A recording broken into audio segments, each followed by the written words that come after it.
Could you be making more money with a subscription service? Sure, but how do you create one tailored to your particular client base? How do we make sure that we're delivering value for our subscribing clients? Our guest this week is John Tobin, founder of Counsel for Creators, where he helps creative businesses on legal matters involving intellectual property, technology, or the arts. Counsel for Creators is centered around an affordable subscription program with more specific legal services offered from there. We know that subscription-style legal services can work in a large variety of practices, but how do we actually deliver value for those subscribing clients? How do we price it right and set it up for it to make sense for the firm, the employees, and the clients? Remember, this isn't just easy mailbox money. You need to make it worthwhile for everyone involved. John has a ton of experience and success in the subscription world, and he's going to share a lot of the tips and lessons he's learned along the way. Let's get to the interview.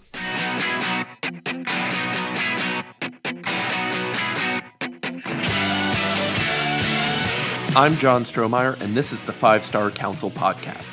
The market for legal services is shifting, and lawyers who don't adapt will be left behind.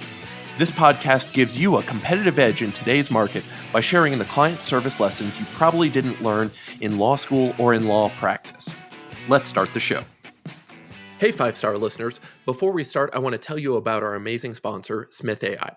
Smith AI is a virtual receptionist service for small businesses with a specialty in working with solo and small law firms. I signed up with them within weeks of starting my firm because they are affordable for even the smallest solo practice. Their friendly receptionists respond to potential clients in Spanish or English, screen and schedule new leads, and can even take payments. And now they're answering calls 24 hours a day. So even when you're asleep, they're still working. Even beyond the phone, they've got live agents and chatbots ready to capture leads on your website, by text, and by Facebook Messenger. Smith's friendly gatekeepers can staff your front line so you can work uninterrupted. You can finally have the peace of mind that while you're working, you're not missing out on future work. Plans start at just $70 a month for calls and $100 a month for chats. Smith AI is offering a free trial, and our podcast listeners get an extra $100 discount code with promo code 5-STAR. That's FIVESTAR. Sign up and learn more at www.smith.ai. Don't let another day go by. Try Smith AI. Hey, John, thanks for joining us today. Yeah, glad to be here. Thanks for having me. So, John, we are talking about subscriptions, and subscriptions, you are known for this. You've been developing it and leading this for a while for lawyers, but we're not getting into the why of subscription. I think we've already covered that enough. It makes things easy for clients. They know what they're paying for. They got an idea of what they're getting into. What I want to talk to you about is how we deliver on the subscription.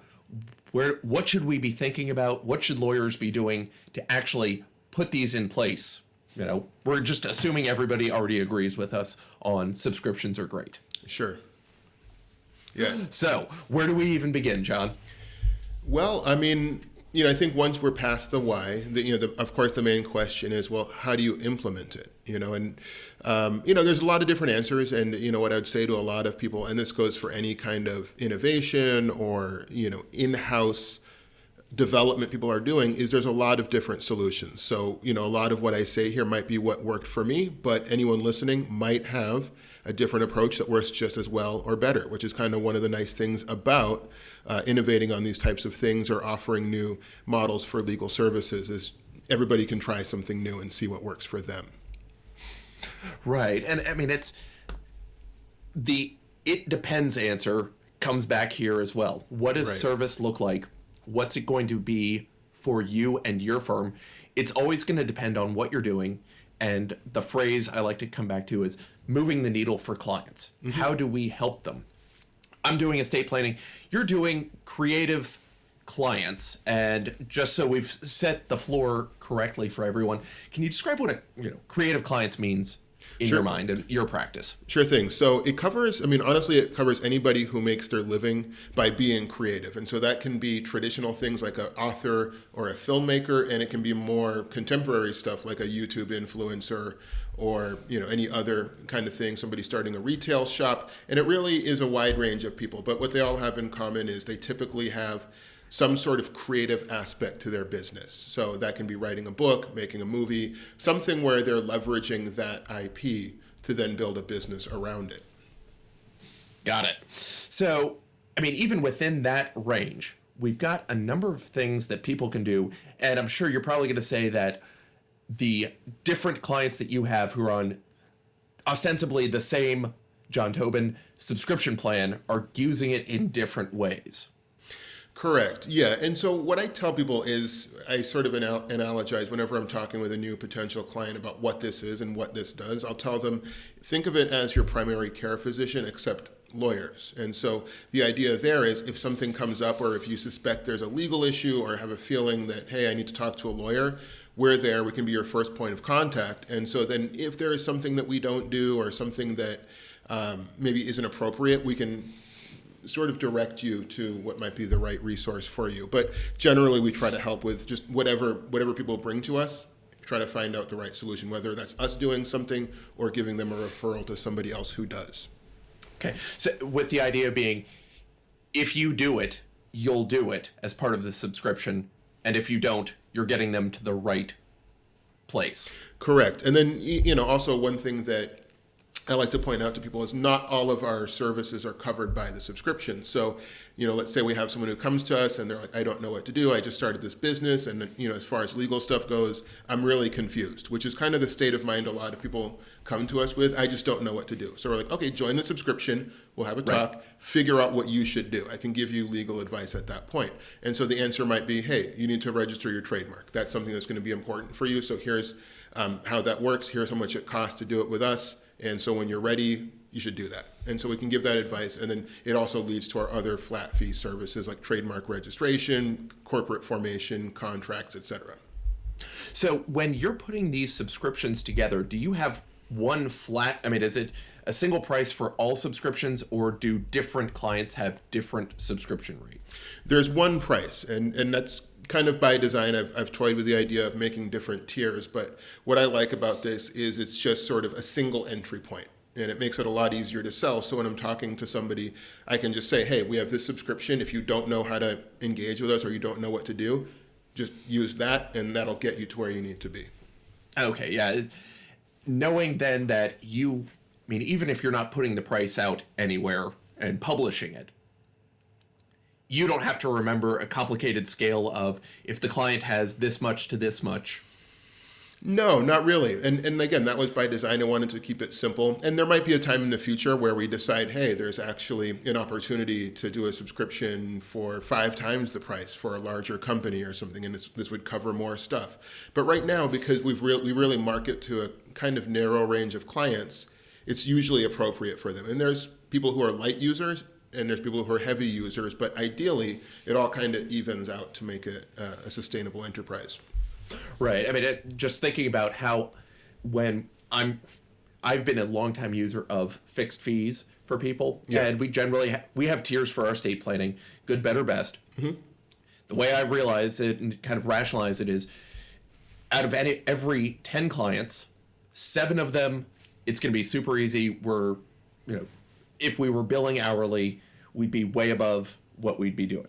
Yeah.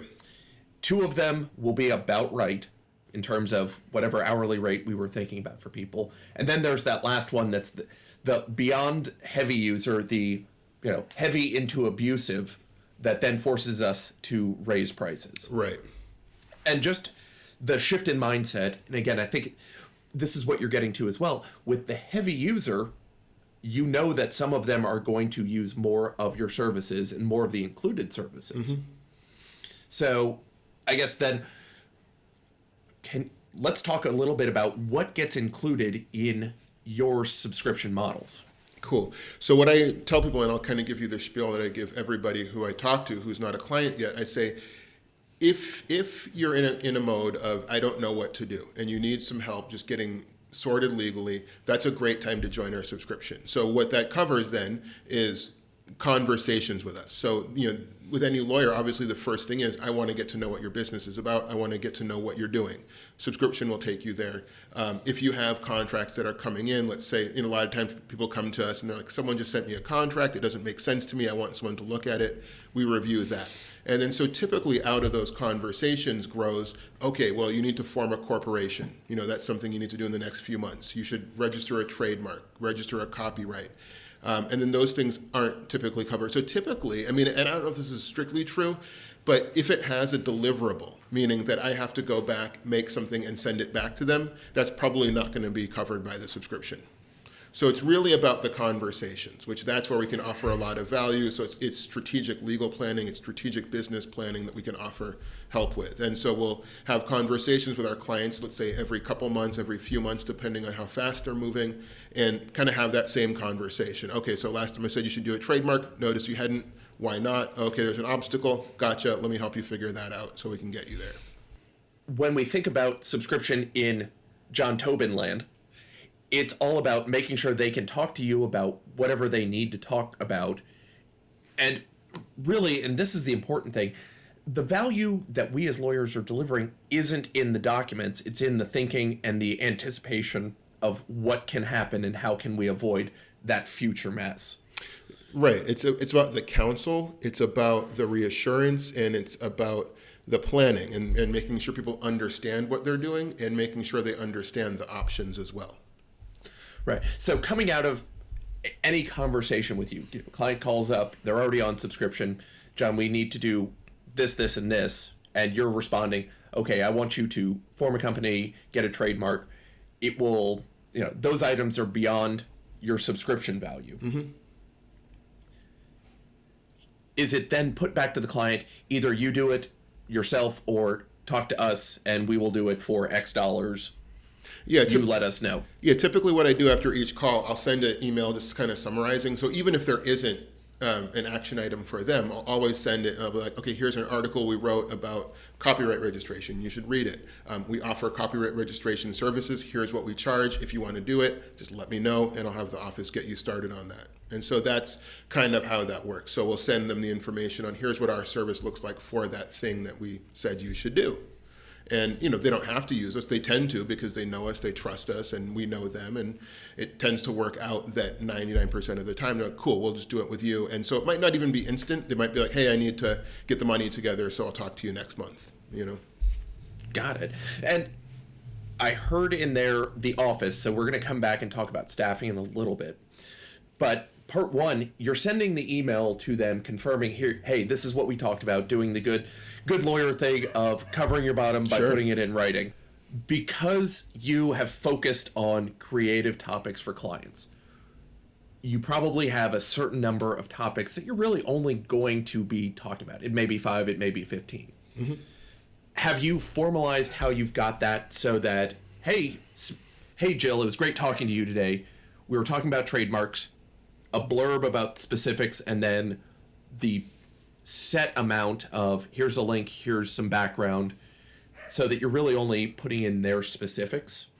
Yeah, putting in their specifics. We'll obviously customize what we use, like, even for that sort of follow-up email, we have a template. And so in there, it's like, hey, great talking with you. Here are some resources that are going to be helpful to you. It's a series of bullet points. We can copy and paste articles. We have a content database essentially, which is articles we've written, videos we've created, or even third-party stuff. We're like, hey, check this out, check this out, check this out. We just copy and paste it in based on that conversation. And, if there's more specific things like, hey, like I said that you should reach out to this person, here's kind of what you should say, and let me know if that doesn't go well, and we'll have another conversation about maybe what we can do if that doesn't work. Got it. So just making it easy for yourself to consistently deliver exactly what's going to happen. Yeah, I mean, and a big part of that is taking out a lot of the low value work that I think, at least at the beginning of my practice, I would get bogged down in. So like writing an email from scratch, not a great use of my time, not a great value for the client. But me taking 2 minutes to do that, to assemble an email, great value for the client. Exactly. So I said we were going to get back to you said the office. Yeah. What does your back office look like? So we have a few assistants, and then those are really the people who handle a lot of the logistical stuff. So, if you were my client and I told you, hey, we should do a trademark, and you're like, I'm ready to go, they're immediately going to see that, in our system, in our CRM. I'll put, okay, John Strohmeyer wants to do a trademark, send them the engagement letter. They'll see that as a task on their to-do list. They'll send it. It all happens in the background. And at some point, the lawyer's like, hey, I signed up. I mean, not the lawyer, the client has, signed up, ready to go, and we begin working. So do you have any other lawyers who work for you? Yeah, we have one main senior associate, and I have a partner. So there's three of us as like the core attorneys. We bring on contract attorneys. So for a lot of the overflow, we'll have contract attorneys. We have attorneys who will help us review documents that are sent in. So it varies, and we're actually looking to hire right now. So we're in the process of hiring a few more attorneys because the workload has gotten to the point where we just need a lot more help. And we've used contract in the past, but now we want to sort of get people who are part of the core team. Oh, excellent. And I mean, it's, again, you're using the subscription as the baseline to drive, basically keep people in your orbit instead of them forgetting who you are. Mm-hmm. Yeah, and that's a big part of it. And then there's a lot of clients we have who have never joined the subscription. They just come to us because I want a trademark registration, you guys do it, so send me the engagement and we'll do it. And they might never join the subscription. And, for a variety of reasons. And we often encourage people, to, hey, take a look at this, because that also gives us the chance to look at your business more holistically. So if we're just doing a trademark, that's one thing. But, I want to know, hey, did you even set up a corporation? Because that's going to be important, as you're moving forward, or just making sure they're informed about the greater issues they might need to know about. Got it. So and then the clients who aren't coming in as subscription clients, but are doing the one-off projects, the first time they're coming in, are you saying sign up at least for 1 month to get us covered to chat? Or are you saying, well, you've got to sign up for something other than the full subscription the first time in? I mean, it depends on what they want, So if somebody's just like, hey, I know what I need a trademark registration, we're like, cool, we'll send you the engagement letter, and that's the entirety of the conversation. But some people will come to us and they're like, the common scenario I found is people come to us and they're like, I need a trademark, but then also I have this question. I'm thinking of hiring my cousin, or I heard on the internet that if you modify something 20%, it's fair use or something. And to me, that's my flag for, okay, cool, we'll do the trademark, but I'd also recommend you check out our subscription, because those questions we can talk about and I can send you resources to address, just to make sure that you have a place to go for them. And then that might turn into future things, might turn into future work where, they're getting licensing agreements because they want to use someone else's stuff or whatever. So I really try to make it open to people. I'm like, this is always an option. And I'll talk to a lot of people and they're like, I don't know what I need. I don't know how to start. I'm like, start with the subscription, because then with that, I can actually, we'll have a half-hour conversation, introduction. I find out what you're doing, find out what's going on. And within half an hour, I can say, okay, here's your priorities. 1, 2, 3, here's what you should do. Right. And again, as the GP, you're keeping track and keeping tabs on, here are the open issues. Mm-hmm. Here are the biggest things we've seen for you. Yeah. And here's what's next.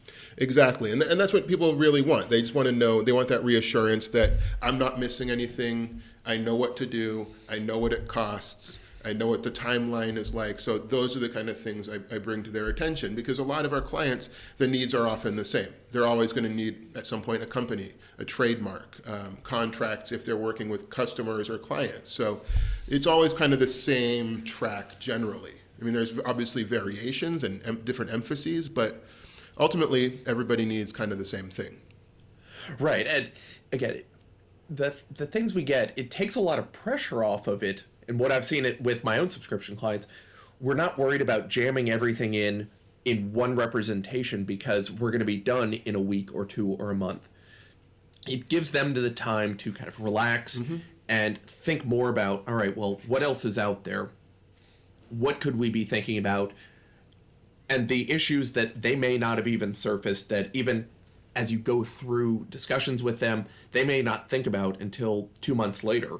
Right. It gives them the peace of mind of knowing, look, John's still going to be there.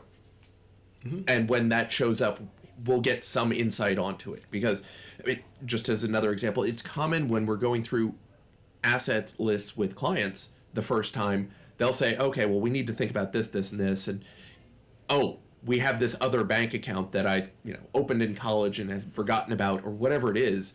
It's the sort of thing that until you've talked about it 10 times, you may not remember it existed. Right. Right. And sometimes people also need reminders, or maybe the first time you bring it up, it's not a convenient time. I mean, that can just be in terms of energy. Maybe they have a lot of projects or money. And I even, what I like about the subscription is I don't have to pressure them to do anything. I'm like, you should do the trademark. as soon as you can, but if it takes you 3 months, that's fine. Obviously, the earlier the better, but I don't want you to feel like everything's going to go sideways if you don't immediately act. So there's no pressure, and that's what I really like, and that's the core of it, because then it builds the trust. People know Right. that I'm there. Whether you hire me today for the trademark or 3 months or 6 months, it's fine. It's all good. We're going to work on your schedule. Excellent. So before we close down, I think there are just a couple of things to kind of get some more insight in a more general way about this. Looking back, how long have you been doing these subscriptions? So we started, I believe, it was in fall of 2015. So we're coming on like 6.5 years, maybe. Six and a half years in.